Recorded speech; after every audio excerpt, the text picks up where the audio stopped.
শুভ সন্ধ্যা আমার প্রিয় বন্ধুরা, কেমন আছো তোমরা সবাই? আশা করছি সবাই খুব ভালো আছো, আমিও ভালো আছি। আমার চ্যানেলের নতুন একটি ব্লগে তোমাদের সবাইকে অনেক অনেক স্বাগত জানাই। ঘড়ির কাঁটায় এখন বাজে সন্ধে 6টা, আর তোমাদেরকে সঙ্গে নিয়ে আজকের ব্লগটি আমি এখন থেকেই শুরু করলাম। তোমাদের সবার কাছে অনেক অনেক অনুরোধ রইল ব্লগটি প্রথম থেকে শেষ অবধি দেখার জন্যে। আর এই দেখো মাম্মাম ঘুম থেকে উঠে গেছে, আমি একটু বাইরেটাতে জামা কাপড় মেলেছিলাম, তো তাই বাইরেটাতে দেখতে গেলাম যে কি অবস্থা। এক এক সময় না কি হচ্ছে, মেঘও করছে, তো সেই কারণে দেখতে গেলাম যে মেঘ করেছে কি না, জামা কাপড়গুলো তুলবো। আর তারই মধ্যে দেখছি মেয়ে উঠে গেছে ঘুম থেকে, আর এই যে উঠে এখন আমাকে দেখে হাসছে, তো ওকে নিয়ে একটু বাইরে যাব।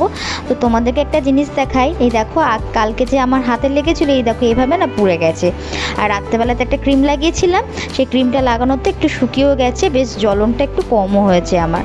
আর এই যে মেয়েকে এখন তুলেছি ঘুম থেকে, ও এখন একটুখানি খেলবে, খেলে আজকে তাড়াতাড়ি একটু নিচে নিয়ে যাব, কারণ আজকে দিদিভাই আর মাম্পু আসবে। আর দিদিভাই আর মাম্পু আসলে আমার মেয়েকে আর কি দেখে, খুব ভালোবাসে তো পিসুনার দিদিভাইকে, কারণ অনেক দিন পর পর দেখে, সেই কারণে ওরা আসলে আমার মেয়ের মানে যে কটা দিন থাকে দিদিভাই মাম্পু, আমার মেয়ের কিন্তু খুব ভালোই কাটে। তো যাই হোক, এখন বাইরে জামা কাপড় রয়েছে এক গাদা, ওই জামা কাপড়গুলো তুলবো। তো তার আগে একটু জানলাটা খুলে দিচ্ছি। আজকে ওপরের ঘরে শুয়েছিলাম কটা দিন ধরে না, এখন একটু গরম থাকলেও ওপরের ঘরেই শুচ্ছি। আসলে এখন পিঁপড়ের এত উৎপাত যে এই ঘরটাতে নিচে আমি শুই, কটা দিন শুইনি বলে পিঁপড়েরা ওখানে গিয়ে ঘুমোতে শুরু করে দিয়েছে জানো। হ্যাঁ গো, সত্যি বলছি, এত পিঁপড়ে হয়েছে। তো ওই তোষকটাকে একটু রোদে দিতে হবে, আর চাদরটাকে চেঞ্জ করে সাইড দিয়ে ভাবছি ওপরের ঘরের মতন লক্ষ্মণ রেখা দিয়ে পুরো খাটের চারপাশটা ঘিরে দেবো, তাহলেই একমাত্র শুতে পারবো, নয়তো শুতে পারবো না। আর সেটা টাইমের অভাবে করা হচ্ছে না।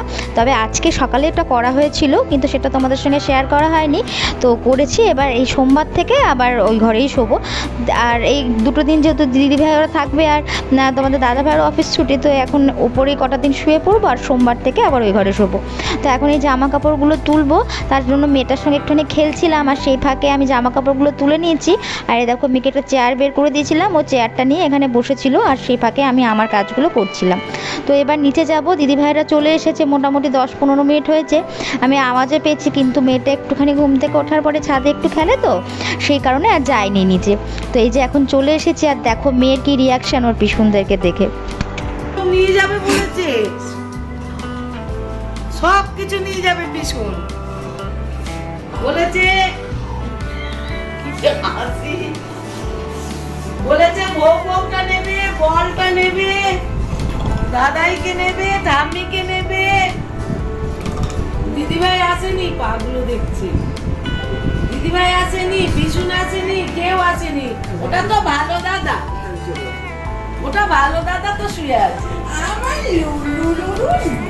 খাবো, আসো দিদি। কই দিদি? মুখটা দাঁড়াও, লজ্জা পেলে মুখটা ওরকম করে একটা দাঁড়াও একটু দেখো মুখটা। না ওটা লজ্জা পেয়েছে, ওটা মুখে ওরকম ওই জন্য আর কি পান চিবোচ্ছে আর কি, ও লজ্জাতে পান চিবো।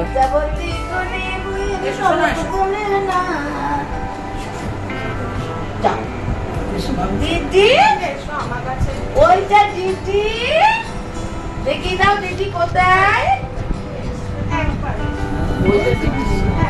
আচ্ছা দিদিকে একটু হ্যালো করে দাও। এ নাম বলো, আমার তো চুলই নেই, এত সুন্দর কাটারটা আমি কোথায় লাগাবো? এত সুন্দর কাটারটা আমি কোথায় লাগাবো?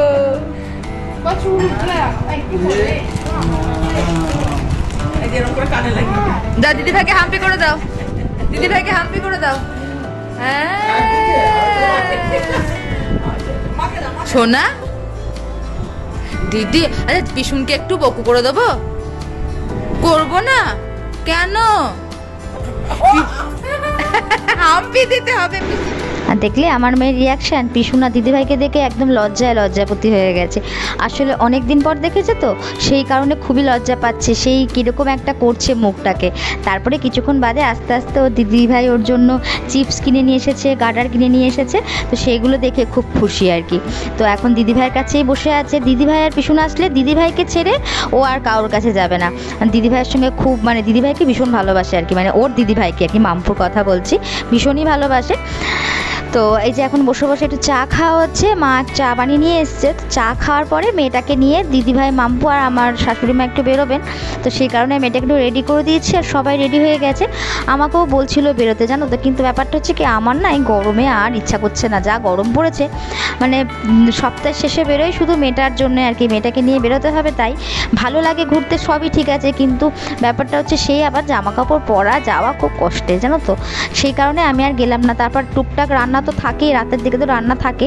আজকে তবে রাতে খুব একটা বিশেষ রান্না নেই, কারণ দিনের বেলাতে তেলাপিয়া না, লালন টিকা মাছ হয়েছিল, লালন টিকা মাছের ঝাল করেছিল মা, তো সেটাই আছে, আর ফলুই মাছের ঝাল হয়েছিল, তো সেই দুটোই আছে।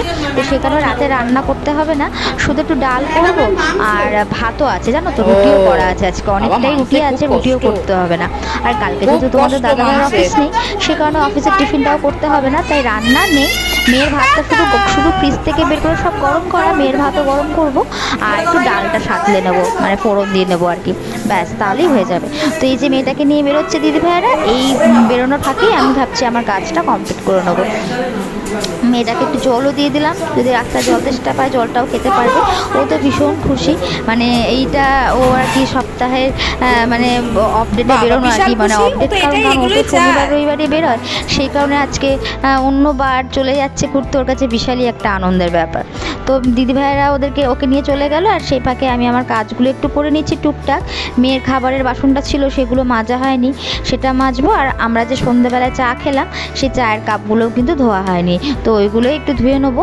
আর এদিকে আমারও পেয়ে গেছে খিদে, কারণ দিদিভাইয়েরা বেরিয়েছে যখন মোটামুটি 8টা নাগাদ বেরিয়েছে, আর আমি মাকে বলেছিলাম আমার জন্য একটুখানি সিঙ্গারা নিয়ে আসতে, একটা কি দুটো। তো মা দেখলাম, আমি বুঝতেই পারছি যে 8টার সময় বেরিয়েছে, ওদের আসতেও তো একটু তো টাইম লাগবে, কয়েকটা জিনিস কেনাকাটা করবে।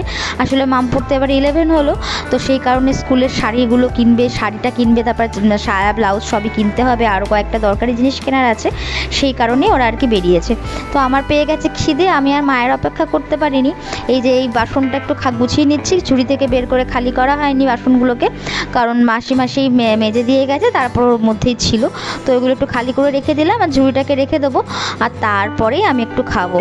তো কী খাবো বুঝতে পারছিলাম না, সেই কারণে সব সময় না, মানে তেলে ভাজাও ভালো লাগে না, আবার সব সময় একঘেয়ে ওই মিষ্টি খাবারও ভালো লাগে না। তো যাই হোক, আমি কী খাবো বুঝতে না পেরে ভাবলাম একটু ছাতু মুড়ি খাই, কারণ বাপিও ছাতু খেলো, তো সেটা দেখে আমারও ছাতু মুড়ি খেতে ইচ্ছে হলো, তো একটু ছাতু মুড়ি নিয়ে খেয়ে নিয়েছি। আর এদিকে আমার কাজও গোছানো হয়ে গেছে, আর সব কমপ্লিট করার পর দেখছি আমি একটু বাইরে ঘুরছিলাম, বাইরেটাতে না একটু হাওয়া দিচ্ছিল, তারপরে দেখছি মেয়ে চলে এসেছে টোটো করে। তো এই যে মেয়েকে নিয়ে এলো, মেয়েকে আনার পরে না মেয়েকে একটু গাটা ধুয়ে দিচ্ছিলাম, বাইরে প্রচণ্ডই গরম, সেই কারণে মেয়েটারও একটু অস্বস্তি হচ্ছিল, তো একটু হাত পাটা ভালো করে ধুয়ে পুছে ফ্রেশ করে দিয়েছিলাম। তো এখন বসেছি চাউমিন খেতে, দিদিভাই চাউমিন নিয়ে এসেছে, জানো তো, আমি যদি একটু আগে জানতাম দিদিভাই চাউমিন আনবে সবার জন্য, তাহলে আমি ওই ছাতুটা আর খেতাম না, ছাতুটা খেয়ে নিয়েছি। একে তো ছাতু খেয়েছি তখন বাজে প্রায় 8টা 15, মানে 8টা 15 না 8:30 বেজে গেছে।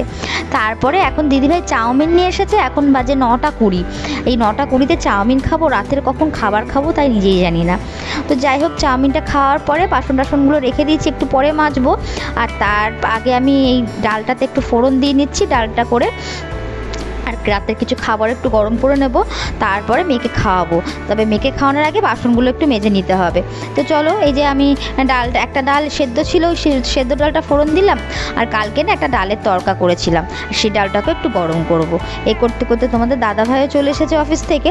তোমাদের দাদাভাইয়ের শরীরটা খুব একটা ভালো নেই, একটু ঠান্ডা লেগেছে, আর তাছাড়া এত গরম আর এতটাই জার্নি হয়ে যায় আমাদের এখান থেকে কলকাতা যাওয়া মানে খুবই কষ্টের, জানো তো, কিন্তু কিছু করার নেই, যেতে তো হবেই। জার্নিতে তোমাদের দাদাভাইয়ের শরীরটা খুব একটা ভালো নেই। আর একটু মাজা নিয়ে এসেছিলো, মাজাটা ফ্রিজে রেখে দিলাম, ঠান্ডা গরমে খেতে বেশ ভালোই লাগবে, সবাই মিলে আছি, সবাই মিলে একসঙ্গে খাবো। আর মেন ব্যাপার কি জানো তো, আসলে লকডাউনের 4টে বছর একদমই ওয়ার্ক ফ্রম হোম করেছে, তো হঠাৎ করে অফিসটা যাওয়াতে এই 1 বছর ধরে অফিস করছে, একটু সবারই কষ্ট আর কি, জানো তো, এটাই হচ্ছে ব্যাপার। তো কিছু করার নেই, যেতে তো হবেই। তো এই দেখো, আমি এখন ডালটা গরম করছি, এই যে এই ডালটাকে না তরকার মতন করে করেছি, খুব ভালো লাগে খেতে। কোনো সময় এই রেসিপিটা তোমাদের সঙ্গে শেয়ার করব, বলবো, তোমরা বানিয়ে খেও, দেখবে খুবই ভালো লাগবে খেতে।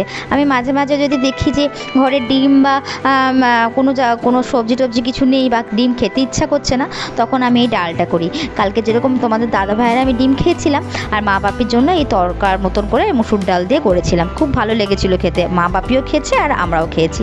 আর এই যে এখন মেয়েকে খাওয়াতে চলে এসেছি, আমাদের খাবারটাও গরম হয়ে গেছে। আর একটা মাছ ফ্রিজে মানে গ্যাসে বসিয়ে এসেছি, ওটা মা গরম করবে। আর আমি এখানে মেয়ের ভাতটা রেডি করে মেয়েকে খাওয়াতে চলে এসেছি। তো সবাই মিলে গল্প করতে করতে মোটামুটি আমাদের খেতে খেতে 11:30 থেকে 12:30 হয়ে গেছিলো, জানো তো। তো এখনও কিন্তু আমাদের খাওয়া হয়নি। আমরা তোমাদের দাদাভাই একটুখানি মাজাটা ঢালছে, ওটাই একটু খাবো, খেয়ে তারপরে খাবো। দিদিভাই মাম্পু আসলে না কীভাবে সময়টা কেটে যায় বুঝতেই পারি না। আসলে ওরা অনেক দিন পর পর আসে তো, আর আমিও তো বাড়িতে মা ছাড়া আর কাউকেই পাই না গল্প করার জন্য। সেই জন্য দিদিভাই মাম্পু আসলে বেশ জমিয়ে একসঙ্গে বসে সবাই মিলে গল্প করি অনেকক্ষণ। আর টাইমটা কখন পার হয়ে যায় নিজেরাই বুঝতে পারি না। এই করে করে কালকে ওপরে এসেছি, তখন বাজে 12:15, জানো। আবার ওপরে আসার পর মেয়ের সঙ্গে একটু খেলতে হয়, সেই কারণে। আর এই দেখো আমরা মাজা খেলাম, আর আমার মেয়ে না মাজা বা ফুটি জাতীয় ইয়েগুলো খেতে চায় না। তো ওকে ভাবলাম একটুখানি তাহলে স্প্রাইট দিই, কারণ মাম্পু স্প্রাইট এনেছিল, তো স্প্রাইটটাকে একটুখানি গরম করে দিলাম। তোমরা অনেকেই ভাবতে পারো এই বাবা এটা আবার কীরকম মা, মেয়ে হয়ে মাকে এইসব খাবার মানে মা হয়ে মেয়েকে এইসব খাবার খাওয়াচ্ছে। কিন্তু জানো তো আমি মাঝে মাঝে দিই, আমি মনে করি সব রকম খাবার খাওয়াটাই উচিত, দরকার। হ্যাঁ, তো খাক, কোনো অসুবিধা নেই। আমাদেরও কি আর রোজ রোজ একই খাবার খেতে ভালো লাগে? তাতে কী হবে, ওরা একঘেয়েমি বেড়ে যাবে, তাহলে ওরা খাবারটাই খেতে চাইবে না। ভালো খাবারের সাথে সাথে একটু বাজে খাবারও না খেয়েই নি, কী করা যাবে আর কি। শরীর অসুস্থ হলে মা তো আছেই। তো যাই হোক বন্ধুরা, এখন মেয়েকে নিয়ে ওপরে চলে এসেছে, আর মেয়ে দেখো 2 বোতল একসঙ্গে নিয়ে জল খাচ্ছে। তো তোমাদের ব্লগটা কেমন লাগলো অবশ্যই জানিও। দেখা হবে তোমাদের সাথে পরের ব্লগে। ততক্ষণের জন্য সবাই সুস্থ থেকো, স্বাভাবিক থেকো। টাটা বন্ধুরা।